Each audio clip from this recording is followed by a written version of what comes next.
La amiodarona es un antiarrítmico muy utilizado que sirve para arritmias supraventriculares y también pueden utilizarse para arritmias ventriculares. Entonces, por lo que se dice muchas veces, si no sabemos qué fármaco vamos a utilizar, entonces utilicemos amiodarona. Eso es una prescripción eh, muy, muy antigua en lo que es la práctica médica clínica. Entonces, tenemos que recordar su característica lipofílica, ya que se distribuye mucho a un tercer compartimiento lipofílico. ¿Sí? Actúa, ¿cómo actúa? Bloqueando los canales de sodio en forma inactivada y durante un tiempo de 1.6 segundos, una prolongación del potencial de acción eh, durante ese tiempo, ¿sí? Un tiempo intermedio. También posee un bloqueo adrenérgico que no es competitivo. Y como característica diferencial tenemos que tener en cuenta que la prolongación del PR, del QRS y del QT, así como una bradicardia sinusal, puede presentarse en un tratamiento crónico, ¿sí? La amiodarona tiene como característica su baja absorción por vía oral, una biodisponibilidad baja administrada por vía oral, 30%. Debemos recordar que puede administrarse por vía oral o por vía intravenosa. Por vía oral, baja biodisponibilidad, lo que hace que una vez que se inicia el tratamiento por vía oral, tarde mucho tiempo en instalarse su efecto clínico.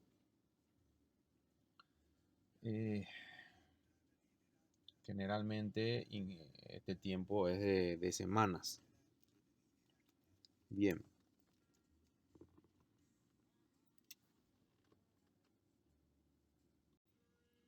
En forma práctica, la utilización de la amiodarona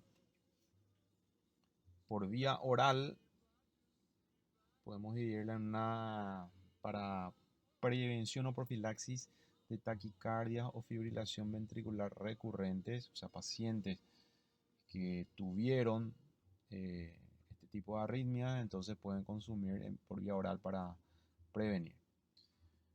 O en pacientes que tienen una tuvieron fibrilación auricular, entonces para conservar el ritmo sinusal.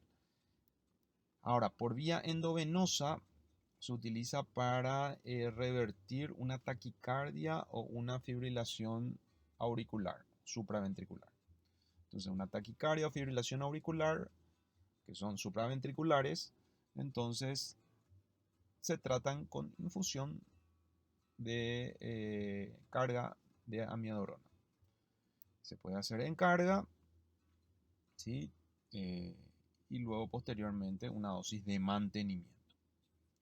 En casos de paro cardiorrespiratorio, en el algoritmo de paro cardiorrespiratorio, entonces la amiodarona se utiliza también en paro de ritmos desfibrilables. Entonces, cuando se realizan desfibrilaciones con descargas eléctricas, no está respondiendo y sigue un ritmo desfibrilable, en ese caso entonces se recurre a amiodarona en un paro cardiorrespiratorio. Ya que mencionamos lo del paro, entonces como segunda línea la amiodarona también puede utilizarse la lidocaína en esta misma circunstancia. O sea, el algoritmo dice que si no tenemos amiodarona podemos utilizar lidocaína. En caso de ritmos desfibrilables, llámese entonces taquicardia ventricular sin pulso o fibrilación ventricular. Debemos recordar muy bien los efectos adversos relacionados a la amiodarona, ya que algunos pueden ser muy importantes, ¿sí? En caso de una infusión no venosa debemos saber que puede bajar la presión arterial del paciente. Tratamientos crónicos a dosis elevadas, de más de 400 miligramos día, entonces pueden producir fibrosis pulmonar, ¿sí? Esta fibrosis pulmonar también puede darse con menores dosis en pacientes ya con enfermedades pulmonares de base. Otros efectos adversos que son menos frecuentes son los microdepósitos corneales, generalmente que son asintomáticos. También pueden producirse alteraciones hepáticas a nivel neuromuscular, neuropatías periféricas, debilidad muscular, fotosensibilidad, por eso es muy importante avisarle al paciente el tema de la protección al salir del sol y alteraciones a nivel de las hormonas tiroideas, o hipotiroidismo. Se debe tener en cuenta también lo que es la concentración de potasio, porque la hipopotasemia puede favorecer el efecto proarrítmico de la amiodarona. El sotalol es un beta bloqueante no selectivo, pero tiene un mecanismo de acción peculiar agregado a los otros beta bloqueantes, que es la prolongación del potencial de acción. Al inhibir la corriente de potasio. Entonces, este efecto le da un plus como antiarrítmico y está indicado principalmente en la prevención de taquicardias, flutter y fibrilación auricular, perdón. Taquicardia, flutter y fibrilación auricular. También en la prevención de recidivas de taquicardia ventricular o fibrilación ventricular. Entonces, hay que tener mucho cuidado, como prolonga el QT, puede producir torsades de Points. Entonces, no utilizar en pacientes con antecedentes, ¿sí? O cuando se va detectando esto en el electrocardiograma, hay que suspender. Entonces, interacción con fármacos que prolongan el QT, entonces debe de estar prescrito, no debe utilizarse. Como por ejemplo, ¿cuáles pueden ser? Algunos antibióticos, como eritromicina, trimetoprim sulfa, ketoconazol, que es un antifúngico, etc. Entonces, una peculiaridad es que es un antiarrítmico de elección en pacientes con insuficiencia hepática.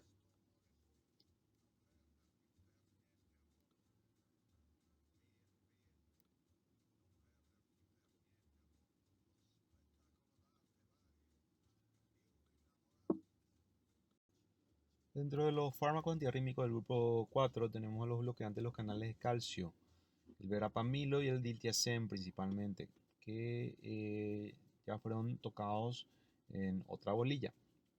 Pero lo que tenemos que recalcar es su indicación para su utilización como antiarrítmico, que es principalmente el control de la frecuencia ventricular en pacientes con fibrilación auricular o flutter. Es la misma indicación que los beta bloqueantes, pero ¿cuál es la diferencia? Justamente en pacientes que justamente tienen enfermedad pulmonar obstructiva o asma bronquial o algún tipo de hiperreactividad bronquial, entonces no vamos a utilizar un beta bloqueante como el propanolol, por ejemplo. Entonces, en ese caso, podríamos utilizar un tratamiento justamente lo que es el verapamilo o el diltiazem. Otros fármacos antiarrítmicos pueden ser la atropina, la adenosina, la digoxina, que ya hablamos, entre los cardiotónicos, el efecto antiarrítmico que posee, y el sulfato de magnesio. Bueno, cuando hablamos de adenosina, tenemos que saber que es un fármaco de elección para la supresión de una taquicardia paroxística supraventricular. Se administra por vía intravenosa en forma rápida y su efecto puede ser una hipotensión arterial. Anteriormente se lo utilizaba también para mantener hipotensión controlada en cirugías. Eh, Tenemos que saber eh, que como efectos adversos puede presentarse una asistolia transitoria, ¿sí? Muy corta, de 5 segundos, pero que pueden presentarse. Eh, También una sensación de opresión torácica, dificultad respiratoria en el paciente, pero todos estos signos, síntomas son muy cortos, muy transitorios, ¿sí? Relacionado con su duración corta de acción, que muchas veces puede ser suficiente para revertir el cuadro. Viene para administración por vía endovenosa en ampollas de 6 miligramos, puede hacerse 6 a 12 miligramos justamente en administración rápida. Una característica interesante es que las metilxantinas justamente bloquean los receptores de adenosina cardíacos. Entonces, pacientes que han consumido recientemente cafeína o derivados de la teofilina o se le han administrado derivados de la teofilina, entonces pueden mostrar una mayor resistencia justamente a este tipo de tratamiento. Cuando hablamos del sulfato de magnesio, eh, automáticamente debemos de saber que es el tratamiento de elección para lo que es el Torsades Points, ¿verdad? Que es lo que es la taquicardia ventricular polimorfa, un tipo de taquicardia ventricular polimorfa. Entonces, no se conoce muy bien el mecanismo de acción por el cual tiene su efecto antiarrítmico, pero es el tratamiento para este tipo de arritmias. También otro tipo de utilizaciones es para arritmias relacionadas a la intoxicación por digitálicos, en la cual puede presentarse justamente este tipo de arritmia, Torsades Points. Y un tratamiento diferente al antihistamínico es para la prevención de convulsiones en pacientes preeclámpticas, embarazadas con preeclampsia, que son las embarazadas con un tipo especial de hipertensión arterial grave.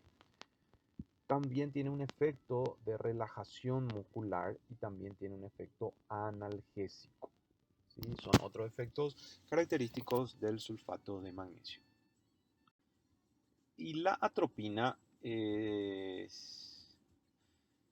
bloquea los receptores muscarínicos, ¿sí? ¿Sí? Un anticolinérgico que actúa a nivel de los receptores M2 muscarínicos en el nodo sinoauricular y auriculoventricular.